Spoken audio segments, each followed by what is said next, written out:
Imagine working 6 straight 12-hour shifts, exhausted, hungry, and the one thing you look forward to, your packed lunch, keeps vanishing. Well, someone decided to mess with me, and I decided to fight back with the hottest revenge possible. Let's just say the thief didn't see it coming. If you've ever had someone disrespect you, underestimate you, or flat out steal from you, hit that like button and subscribe. Because today's story isn't just about stolen food. It's about stolen dignity and the delicious, fiery justice that followed. Setup: the factory and the injustice. 3 years ago, I was working at one of the biggest factories in my city. Now, here's the thing about factories that run almost 24/7. They're not like regular offices where you know everyone's name. This place was a revolving door. They pulled in people through 5 different temp agencies. So faces came and went like smoke.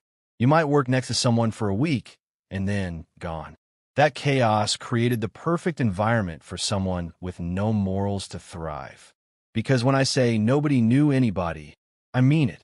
There was no trust, no real accountability, just strangers in uniforms trying to make a paycheck and keep their heads down. And then it happened. Someone started stealing my lunches. Conflict escalation, the hunger and betrayal. At first, I thought maybe I misplaced it. Maybe I left it in the car. Maybe I was just being paranoid. But no. Day after day, I'd head to the break room fridge, stomach already growling from hours of heavy labor, only to find nothing. Gone. Every single time. 6 days in a row. 6 12-hour shifts. No food. No relief. Just me, running on fumes and anger. And if you've ever had your lunch stolen, you know, it's not just about the food. It's about respect. It's about someone looking at you, your effort, your time, and deciding you don't matter. It's theft, but it's also betrayal. I can't explain the frustration well enough. That gnawing hunger mixing with pure rage. My stomach wasn't just empty. It was boiling. And as I sat there on day 6, chewing air, my mind started racing. I began plotting, fantasizing. What if I filled a sandwich with wasabi? What if I loaded a brownie with laxatives? Oh, I had plenty of evil ideas, but then one plan stood out above the rest. Turning point, the breaking point, and the plan. I remembered a little jar sitting in my kitchen cabinet. Inside, the infamous Carolina Reaper. For those who don't know, it's the hottest pepper on the planet. This wasn't just spicy food, it was a weapon. The kind of heat that makes grown men cry, sweat pouring down their face, questioning their life choices. That's when the idea clicked. If someone was bold enough to steal from me, maybe it was time to make them think twice. So I got to work. Revenge planning and execution, the devil's fajitas. That night, I treated the mission like a sacred ritual. I pulled out the freshest ingredients I could find: juicy steak, colorful peppers, warm tortillas.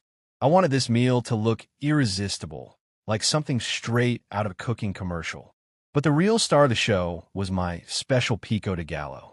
I minced those Carolina Reapers into microscopic pieces, their fumes alone burning my eyes and nose. I mixed them into the salsa until it looked innocent, almost inviting. A wolf in sheep's clothing. Finally, I assembled the fajitas. Beautiful. Perfect. Garnished with cilantro and a couple lime wedges for flair. I wanted whoever opened that container to feel like they just won the lunch lottery. When I sealed the Tupperware with its clear lid, I admired it like a masterpiece. My masterpiece of revenge.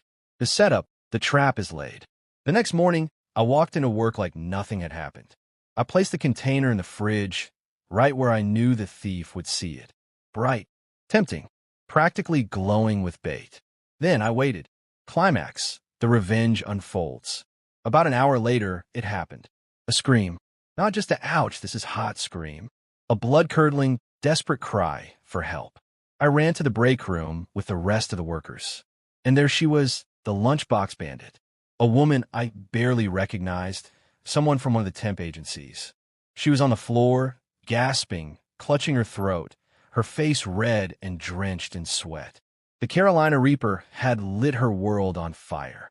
But didn't stop there. The heat triggered a full-blown asthma attack. Panic filled the room. Someone called 911. People rushed to her side, not knowing what was happening. And me? I just stood there. My heart pounded. My stomach twisted. Not from hunger this time, but from a cocktail of adrenaline, guilt, and satisfaction. Because I knew exactly what caused it. Aftermath, the silent victory. The ambulance came. She was rushed to the hospital. And you know what? She never said a word. Not to the bosses. Not to HR. Not to me. She knew she'd been caught. She knew she'd stolen. And she knew the fire in her lungs was her own fault. And just like that, my lunches were safe again. The thief who thought she could take from me without consequence learned the hard way. And honestly, watching her crumble under the weight of her own greed, watching karma deliver instant justice, was the most satisfying meal I never got to eat. Sometimes, life doesn't hand us fairness on a silver platter. Sometimes you have to serve it yourself, spicy, sizzling, and unforgettable. If this story gave you chills, smash that like button.